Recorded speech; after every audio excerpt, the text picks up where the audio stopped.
কি হয়েছে না বলে দিদি খানা कैसा हुआ? হ্যালো বন্ধুরা, কেমন আছো তোমরা সবাই? আরজে স্কেচ প্লেসের তরফ থেকে তোমাদেরকে জানাই অনেক অনেক ভালোবাসা।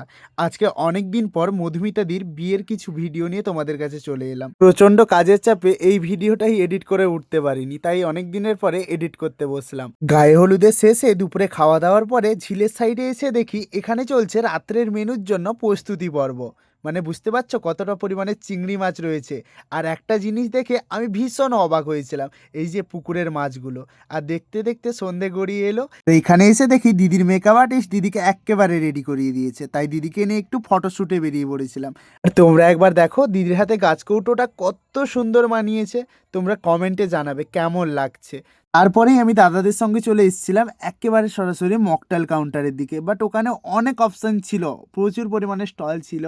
পাপড়ি চাট ছিল, দই ফুচকা ছিল, জল ফুচকা ছিল, পকোড়া ছিল। আমি জাস্ট মকটেলটা ট্রাই করে এই যে ছিল সব গ্যাং আমাদের। তারপরে আমরা সরাসরি চলে আসি মেন কোর্সের দিকে। এখানে ছিল ঝিন্টুদা, ভোলুদা, শুভেন্দুদা, কাজলদি আর সঙ্গে আমি।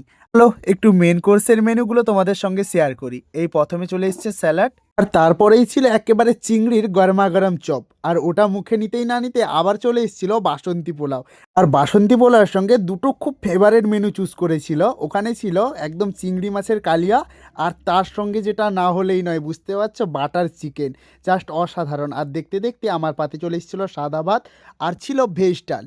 আর ভেজ ডালের সঙ্গে ছিল আলু ভাজা, যেটা না হলে একেবারেই জমে না। তারপরে ছিল আরও একটা মেনু যেটা আমি নেইনি, তারপরেই নিয়ে নিয়েছিলাম একেবারে ফ্রেশ দই কাতলা। আর যেটা মেন কোর্সে না হলেই নয়, মাটন। আর সত্যি কথা বলতে মাটনগুলো এত তলতলে, মানে একদম তুলোর মতন ছিল, বলে বোঝানো যাবে না। আর সবার শেষে ছিল দই, মিষ্টি, পাঁপড়, চাটনি, আইসক্রিম, আরও ছিল প্রচুর কিছু আইটেম, যেটা খাওয়ার জন্য মানে খেতে খেতে আমি ভিডিওই করতে পারিনি, মানে বুঝতে পারছো একবার ব্যাপারটা। আর ওখানে শেষ করে আমি চলে এসেছিলাম, আমরা সকলে মিলে চলে এসেছিলাম, বর আসবে আর এখানে একটু নাচ গান হবে। তো দেখো এখানে সকলে রেডি, আমি, শুভেন্দুদা, আরও ছিল অনেকে।